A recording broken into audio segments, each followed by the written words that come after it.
Kita bahas terkait langkah Trump mengincar Kolombia, Kuba hingga Greenland dalam target operasi Amerika Serikat bersama pakar hubungan internasional Universitas Katolik Parahyangan, Kishino Bawono. Mas Kishino, selamat petang. Selamat petang. Mas Kishino, Trump kan bilang dalihnya itu ya karena narkoba. Kemudian juga bahkan bilang operasi militer kayaknya adalah ide yang bagus. Kalau analisis Anda, seberapa serius sebenarnya Trump dengan ancaman ini?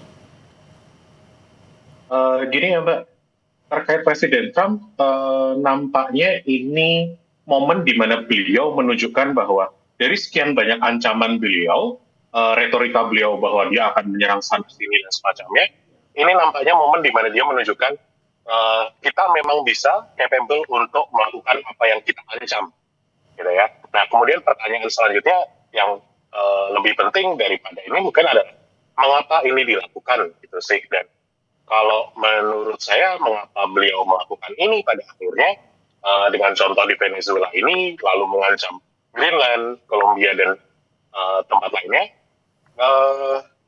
beliau sedang mengalihkan, ada dugaan bahwa beliau sedang mengalihkan atensi publik domestiknya karena ada beberapa kasus yang mengancam atau membuat rezimnya jadi tidak populer begitu.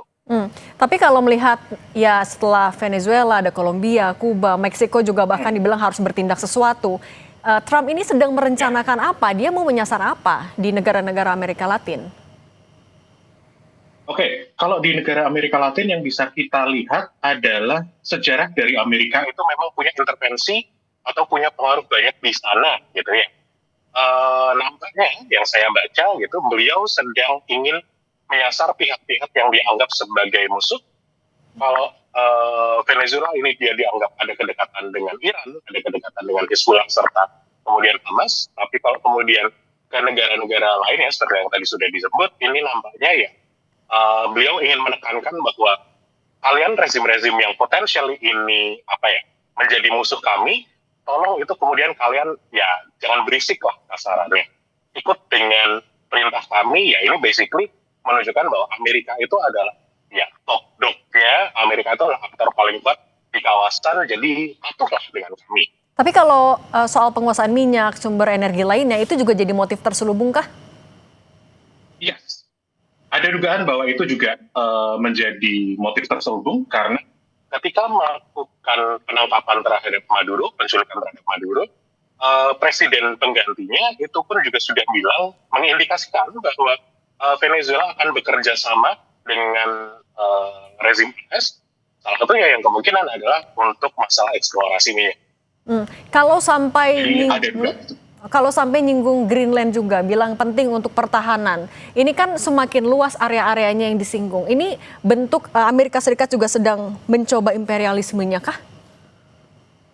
Ya, kita bisa melihatnya dengan seperti itu, bahwa ya, yang tadi saya bilang pengaruh Amerika Serikat dan intervensinya yang kuat di negara-negara Amerika Latin, termasuk juga di Asia, kita punya sejarahnya, dan di Afrika, ya ini bisa dilihat sebagai bentuk penjajahan imperialisme dari Amerika Serikat, di mana mereka memaksakan keinginannya untuk mengganti rezim-rezim yang mungkin tidak sejalan dengan keinginan mereka atau kepentingan mereka sebagai sebuah negara, untuk diganti menjadi rezim-rezim yang lebih friendly, lebih kooperatif dengan keinginan dari AS. Ini kan masih ya baru klaim Trump saja sudah panas negara-negara lain. Kalau misalnya ini tidak sebatas retorika saja, apa yang harus kita waspadai?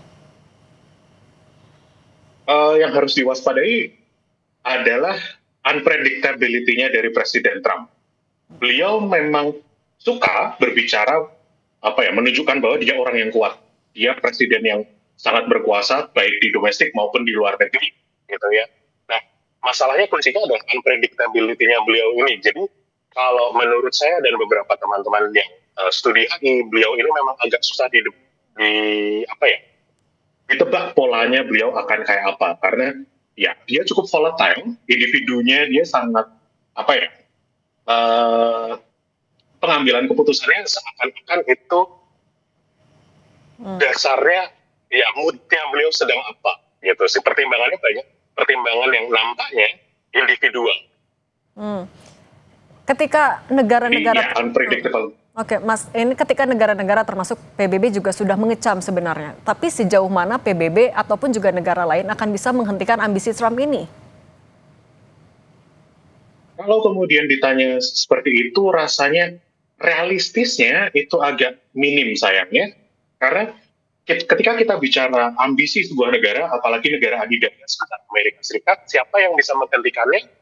Ya, adakah negara adidaya lain yang bisa menandingi AS? Sayangnya nggak ada. Kalaupun kemudian kita pakai mekanisme PBB gitu ya, katakanlah salah satu mekanisme yang paling besar, yang paling decisive dalam PBB yaitu Security Council atau Dewan Keamanan PBB.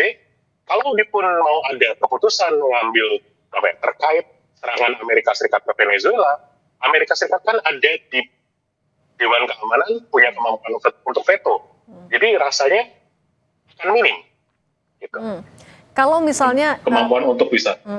Mas Kishino kan tadi juga bilang ini sebenarnya adalah taktiknya Trump juga mau imperialisme. Kalau ini memang dilakukan, apakah ini akan menjadi peringatan ke Rusia dan Tiongkok? Kalau jadi peringatan terhadap Rusia dan Tiongkok, ini bisa diterima seperti itu karena Venezuela itu adalah salah satu partner dari kedua negara ini. Bila bahkan dilaporkan beberapa jam sebelum Maduro ditangkap, delegasi dari Cina bertemu dengan Maduro, gitu kan? Minyak yang kemudian dijual oleh Venezuela itu salah dua tujuannya adalah ke Rusia dan Cina. Energi mereka ditopang oleh minyak-minyak dari Venezuela. Dan dari presiden sebelum Maduro yaitu Hugo Chavez, mereka juga punya kedekatan dengan rezim-rezim yang bisa dikatakan anti Amerika Serikat, yaitu Cina dan Rusia. Gitu. Apakah negara-negara terutama negara kawasan juga harus menyiapkan napas panjang untuk menghadapi ancaman-ancaman Trump ini? Maaf, bisa diulang? Untuk negara-negara kawasan khususnya ya, apakah mereka juga harus menyiapkan nafas panjang, ya melakukan persiapan yang panjang apabila memang Trump serius?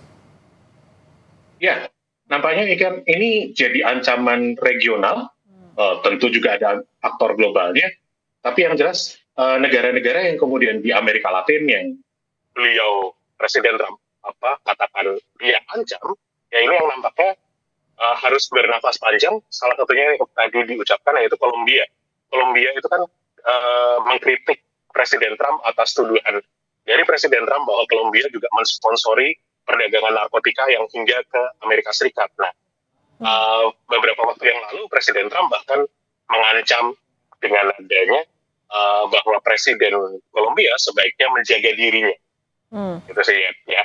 Oke. Jadi ibaratnya dengan berbagai sedang berhadapan dengan orang yang unpredictable, yang sayangnya punya kekuatan yang cukup besar. Jadi nampaknya ya harus ada persiapan. Dengan eskalasi yang ya kita semua masih memantau bagaimana eskalasi di sana. Kalau ditarik ke Indonesia, apa dampak langsung maupun tidak langsung? Saya pribadi belum terlalu dalam kalau kemudian memikirkan dampak langsungnya ke Indonesia, gitu ya. Apakah kemudian Presiden Trump atau rezim di Amerika Serikat ingin menggantikan rezim di Indonesia? Nampaknya itu masih pemikiran yang sangat jauh. Cuma mungkin dampaknya adalah yang tidak langsung adalah bahwa kestabilan global itu akan jadi terganggu.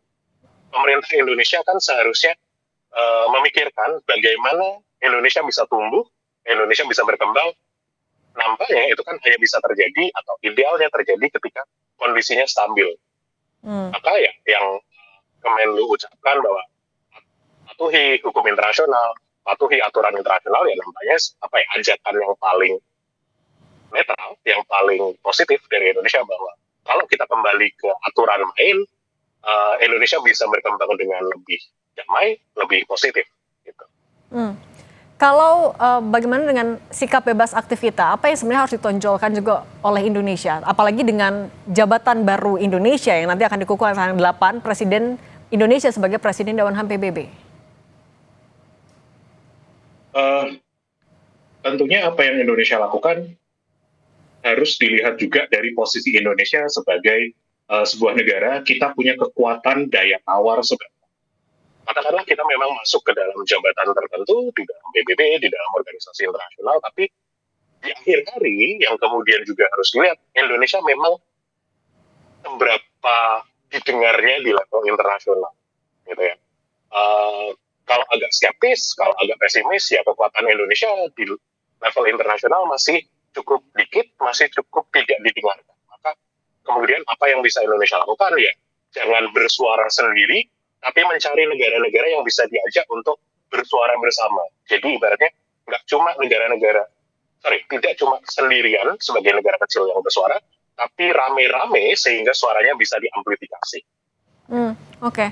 Kalau untuk dampaknya ke harga minyak dunia, kan kalau tadi Menteri Erlangga bilang sebenarnya masih belum ada gejolak signifikan. Tapi kalau misalnya ini memang kita harus siap-siap berlangsung lama, ini juga jadi hal yang harus diantisipasi kah? Tentu itu harus diantisipasi mengingat minyak itu adalah salah satu sumber daya yang sangat vital gitu ya ke semua negara termasuk Indonesia. Seperti yang kemarin antara perang Israel dengan Iran, salah satu ketakutannya adalah volatilitas atau ketidakstabilan harga minyak. Nah, tentu pemerintah harus memperhatikan hal itu. Cuma masalahnya kita tidak bisa memprediksi ke depannya apakah makin panas atau tidak. Melihat dari kondisi Venezuela, nampaknya sih akan tidak banyak eskalasi, terutama dari pihak Venezuelanya sendiri. Saya rasa mereka sadar diri bahwa mereka tidak punya kapabilitas untuk kemudian misal menyerang balik ke Amerika Serikat. Oke. Mas Kishido Bawono, pakar hubungan internasional Universitas Katolik Parahyangan, terima kasih sudah berbagi perspektifnya bersama kami di Sapi Indonesia Malam.